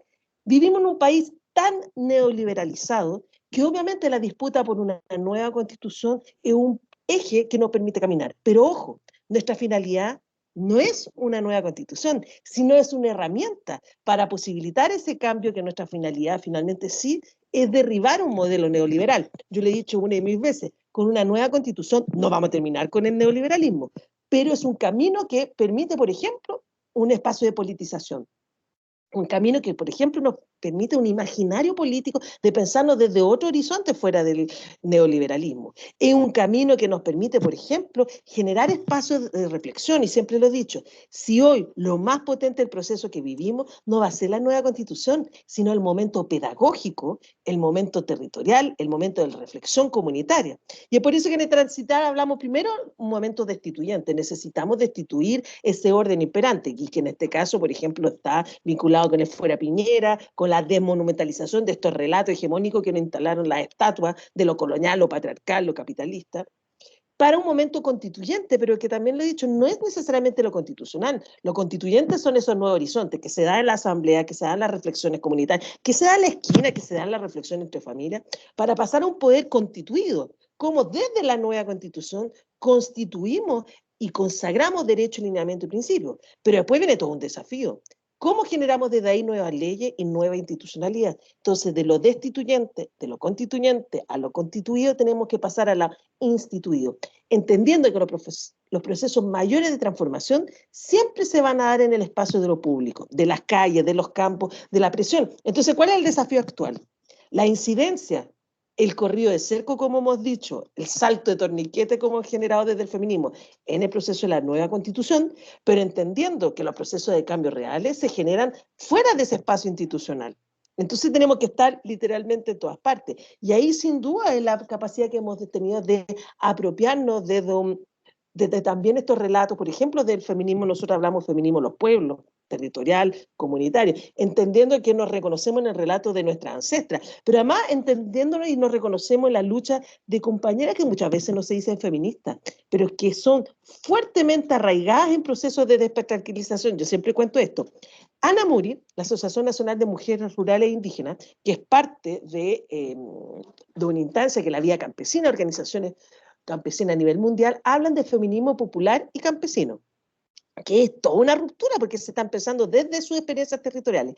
Sin embargo, hay una gran dirigente que admiro mucho, Miraray Painemal, que no le gusta el feminismo porque justamente como categoría lo vincula a esta occidentalización. Entonces una vez nos invitaron a debatir y era muy divertido porque expusimos lo mismo. Entonces yo le dije al final, Miraray, ¿te das cuenta? La única diferencia es que tú te nombras feminista, tú no te nombras feminista y yo me nombro feminista. ¿Y qué es lo que nos encuentra? Finalmente son esos procesos reflexivos, transformadores en la práctica, y quedamos de lo más de acuerdo. O sea, quiero decir con esto que van a haber muchas que no se van a nombrar desde ese lugar, pero que van a estar vinculadas a estos procesos de cambio, y que creo que justamente esa potencia, obviamente también está la potencia del nominarte desde un lugar, pero buscando otros recorridos y otros caminos posibles. Entonces siempre vamos a tener esta contradicción, disputar por procesos de democratización, de un Estado social, de garantía de derechos, pero al mismo tiempo disputar el cambio que queremos consolidar, autonomía y autodeterminación. Muchas gracias, Francisca, muy clara. Hay una palabra pedida antes de darte la palabra, Andrés. Guillermo Velázquez. Guillermo Velázquez tiene la palabra. Sí, buenas noches. ¿Me escuchan? Te escuchamos bien.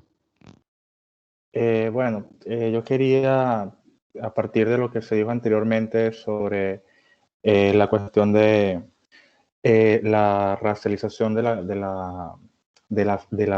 vinculado con la cuestión de los movimientos femeninos, yo pienso que es importante considerar que colonización y discriminación racial son dos cosas que van de la mano.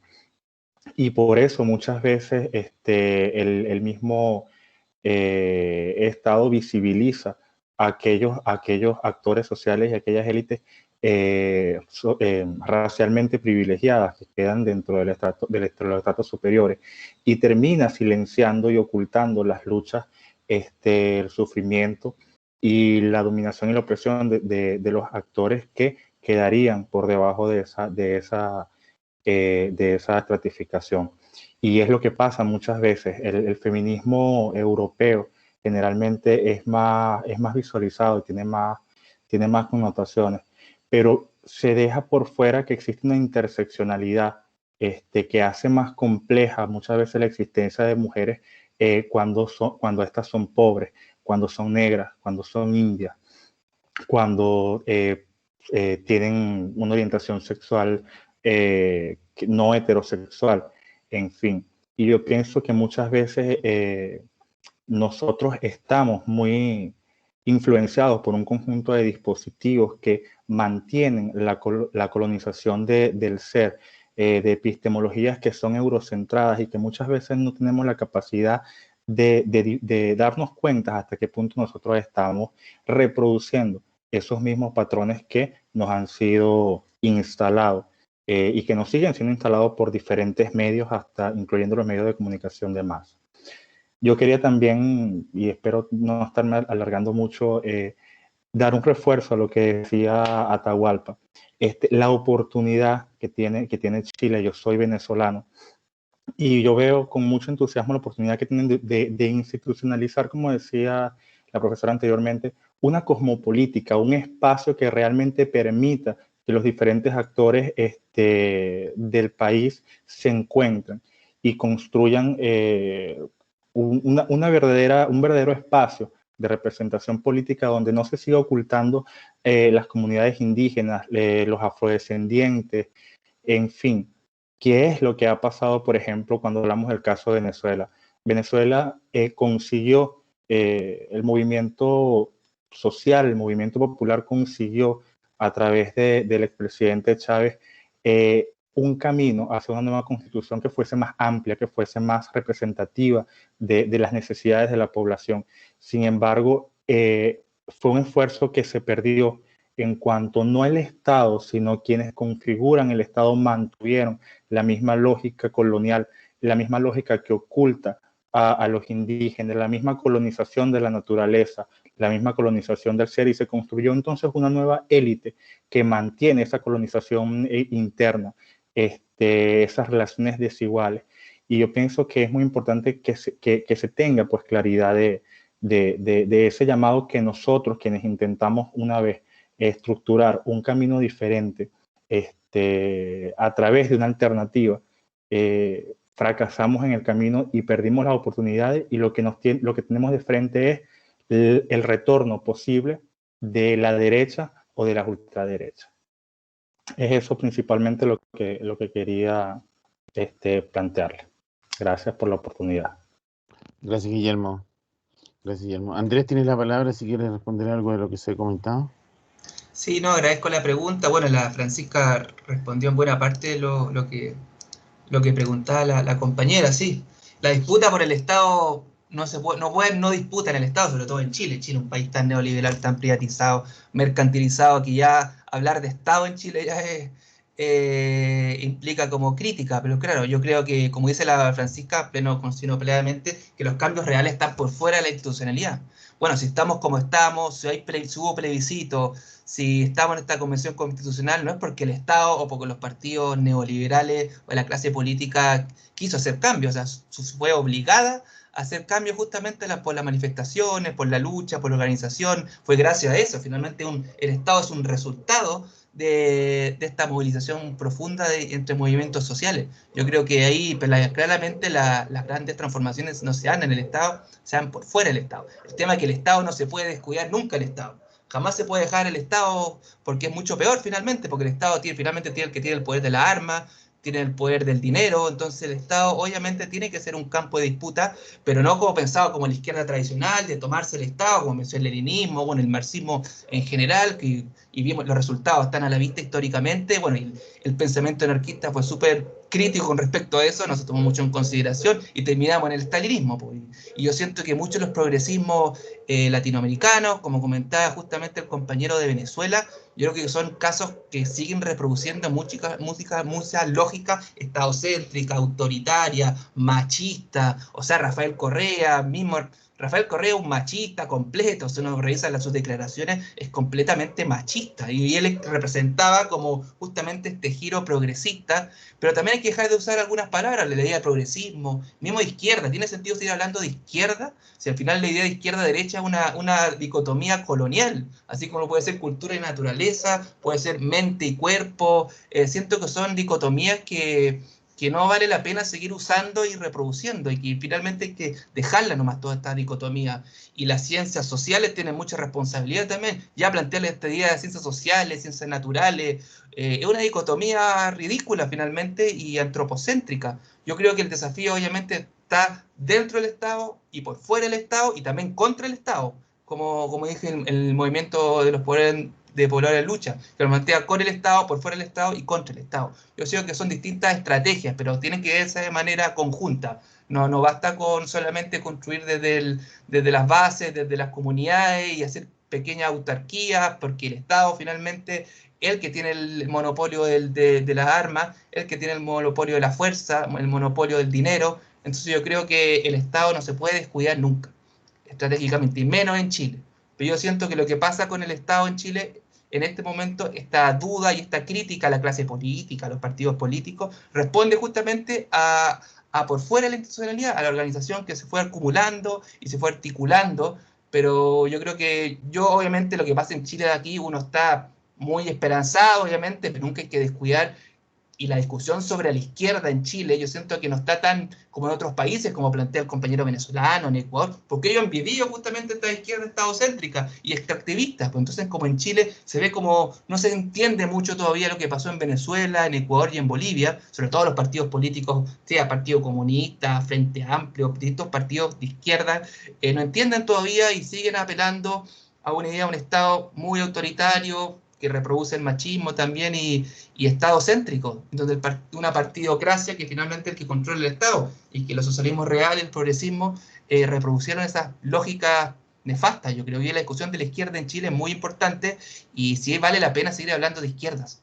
Así, ¿no? Gracias, Andrés.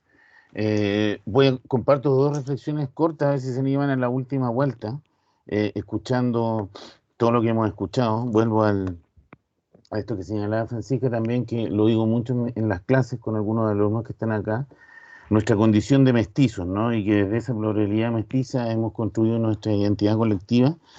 Qué difícil es situar el nosotros, ¿m? Porque estas discusiones, de dónde estamos, me acordé por el ejemplo de tu colega feminista no occidental, digamos, yo invitaría a desbordar lo binario entre en el sentido de que lo indígena es puro, es oprimido y es la fuente para desbordar el colonialismo, ¿cierto?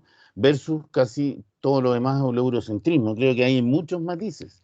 Y nada más y nada menos que el primer matiz es nuestra propia nación mestiza y todas las naciones mestizas que, independiente de esas condiciones de subordinación histórica, surgieron, ¿no? Y es en las cuales no hemos sido forjados. Entonces, en ese sentido, yo veo que el llamado a la pluralidad es ineludible y esa pluralidad, creo yo, está por construirse. Tiene más cara de construcción que de recuperación al mundo de las primeras naciones, porque al menos yo, le preguntaría a los que están acá, no me siento parte de las primeras naciones, me siento admirador, me siento llamado a luchar por su emancipación y reconocimiento total, pero me siento parte del mundo mestizo latinoamericano, que es un mundo que ha sido consecuencia de ese colonialismo. Entonces, ¿dónde nos vamos a situar a mirar el nosotros? Es un tema que yo veo que está surgiendo muy fuertemente, ¿no?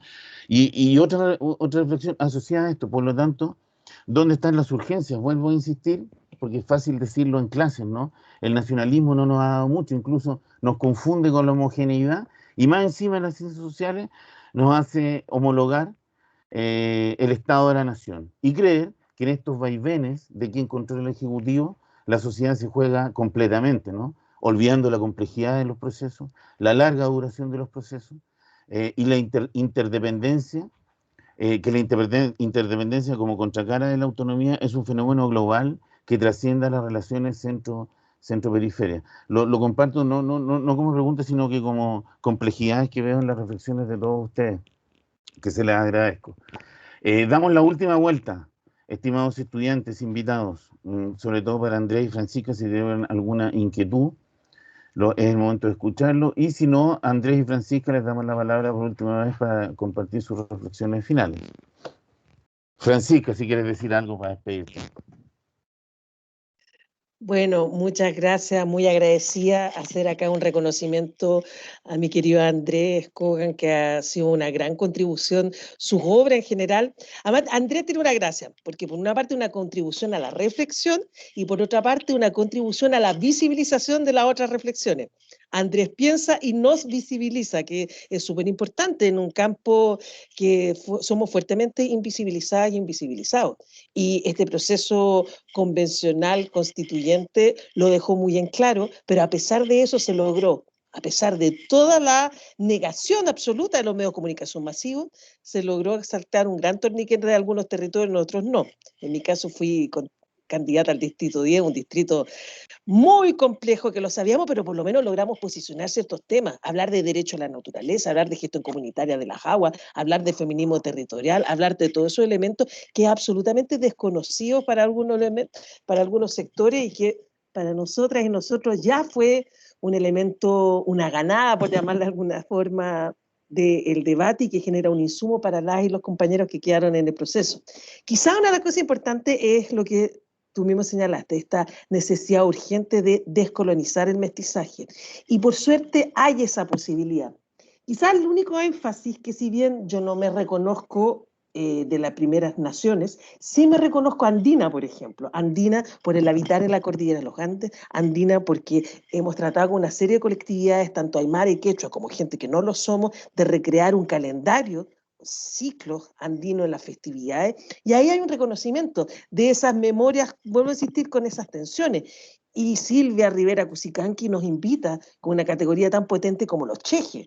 Los chejes en esta idea de justamente la yuxtaposición, lo carraspeado, estas mezclas que muchas veces son contradictorias, pero en esa posibilidad de reconocerme en ese relato, que ya no es solamente el relato europeo, sino el reconocerme, bueno, mira tus abuelos, abuelas, hay otra historia, hay una abuela campesina, algún abuelo, abuela que aunque tú no lo creas, quizás era de un pueblo originario que perdió su idioma, que se crió en un pueblo de indios, es todo un recorrido. Y acá también las y los lamien nos han entregado otra categoría muy interesante, los champurria.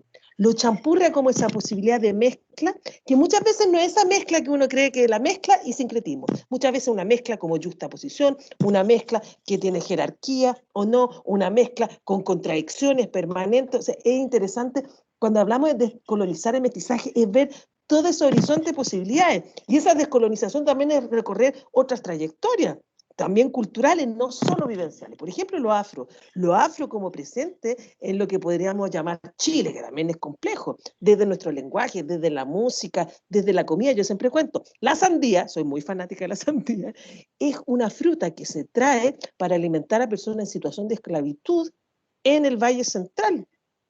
Y justamente se trae desde ahí y uno lo va... U otra samba y canuta, a mí me encanta esa expresión, cuando estaba la embarrada ya no se usa tanto, pero mi abuelita lo usaba, era justamente una historia de una samba, y que era evangélica, que proclamaba en las calles de la ciudad a fuerte grito, y de ahí viene la expresión samba y canuta, tambembe, o sea, hay una serie de elementos que no solo son vivenciales, sino también son culturales, y esa descolonización e ir reconociendo esas trayectorias, y quizás la más compleja, también descolonizar Occidente, yo creo que ha sido otra la expresión. Tenemos que entender que lo eurocéntrico ha sido también una Europa central que ha negado a otras identidades que ahí confluyen. Tenemos un pueblo originario muy potente en sectores de Escandinavia, que es el pueblo sami, los mal llamados lapones, que han generado procesos de autonomía, un parlamento y todo un proceso de disputa muy potente e interesante, así como pueblos de autonomía, catalanes, vascos, asturianos, asturianas, en que rompen el relato de la Castilla. Entonces yo siento que ese descolonizar también implica descolonizar Occidente, descolonizar el mestizaje y ver la complejidad, que tú mismo has señalado, Gabriel, que me parece súper interesante. Así que muy agradecida con la invitación y también un fuerte saludo a André, a Gabriel por dar este espacio y que ojalá sean muchos más. Muchas gracias, Francisca, de verdad. Me sumo al reconocimiento de Andrés, que lo dije al inicio. Espero, Andrés, que sea una relación fructífera ahí en la comunidad centralina que se está abriendo este temas y otros estudiantes. Andrés, tienes la palabra para despedirte y compartir tus últimas reflexiones. Sí, me van a agradecerte a ti, Gabriel, a la mesa central, y bueno, agradezco las palabras de Francisca, que claro, yo lo que trato justamente es difundir el pensamiento crítico latinoamericano, ambiental, decolonial, anticolonial, feminista, crítico de esta civilización occidental. Y bueno, yo a la Francisca la conozco hace un tiempo, me acuerdo que la pude ver en la Cumbre de los Pueblos 2019, que fue muy bonita esa, porque fue justo después, durante la revuelta. Me acuerdo, vi a la Francisca, me acuerdo que estaba, hizo una exposición, ahí la pude conocer mayormente, así, y ahí está, me acuerdo, estaba Eduardo Budinas, estaba Pablo Solón, me acuerdo, estaba Maristeles Vampa en el público. Entonces siento que esa cumbre fue muy interesante porque ahí como que hizo una convergencia bastante interesante del pensamiento crítico latinoamericano. Entonces, bueno, y mi experiencia con la descolonización, así, a mí el biográfico, yo en verdad empecé a ver esta de la descolonización, de la crítica al eurocentrismo cuando me fui de Chile. Yo creo que si me hubiera quedado en Chile no estaría como tomando estos temas, ni pensándolo, solamente estaría pensando en irme a estudiar a Inglaterra, a Alemania, hacer un posgrado, quizás, pues la mirada colonial también que se reproduce en las ciencias sociales y en la academia, pues donde los centros del conocimiento, la mayoría de los sociólogos, antropólogos, psicólogos, ven como Europa el centro, se van a estudiar a Francia, a Estados Unidos, a Inglaterra. No, yo me fui a Argentina, es un magíster en comunicación y cultura, y ahí empecé a conocer mucho más pensamiento latinoamericano,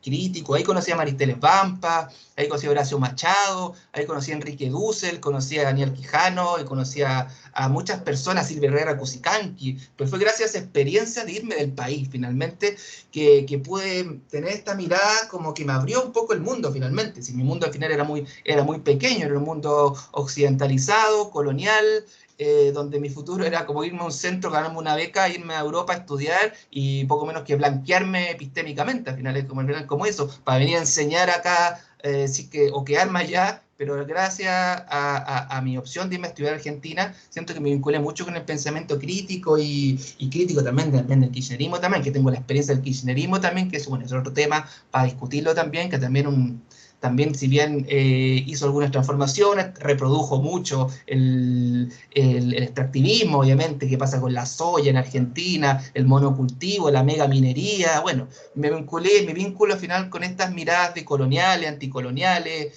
ecofeministas, críticas, vienen de mi experiencia argentina y ahí volví a Chile, obviamente, y busqué fuente, obviamente, para seguir continuando con esta visibilización del pensamiento crítico. Y ahí se me ocurrió formar este observatorio plurinacional de agua que le busca visibilizar el pensamiento crítico en Argentina, en Chile, en Bolivia, en todos los países de la región.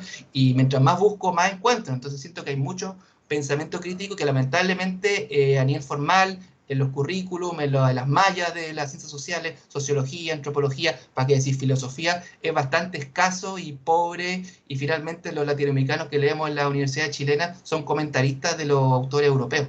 Así que, bueno, qué bueno que me invitaron, qué bueno que estaba Francisco, con tu Atahualpa, y que se sigan haciendo este tipo de instancias que son súper enriquecedoras. Muchas gracias. Gracias a ti, Andrés. De verdad, yo creo que como hemos hablado, vamos a repetir y quizás vamos a contribuir a que en un futuro los pequeños de ahora no se tengan que ir a Europa y tengan aquí una opción de formarse en posgrado en estos temas que efectivamente estamos empezando. Vuelvo a agradecer, les comunico que con Pablo les vamos a enviar un pequeño link de una encuesta para que respondan qué les pareció esto. Así que cerramos la actividad, nos comenzamos a conectar, les agradecemos, nos despedimos y seguimos conectados de distintas maneras. Muchas gracias. Chao. Gracias. Chao, muchas gracias. Chao. Chao, chao. Muchas gracias. Gracias a todos ustedes. Gracias. Gracias, Jayaya. Gracias a ustedes.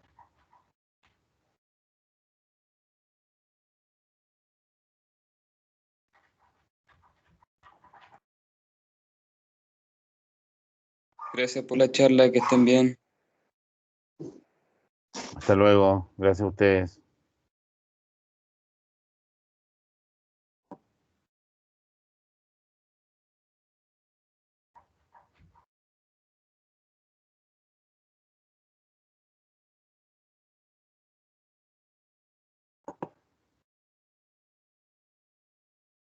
Voy a detener la grabación, Andrés.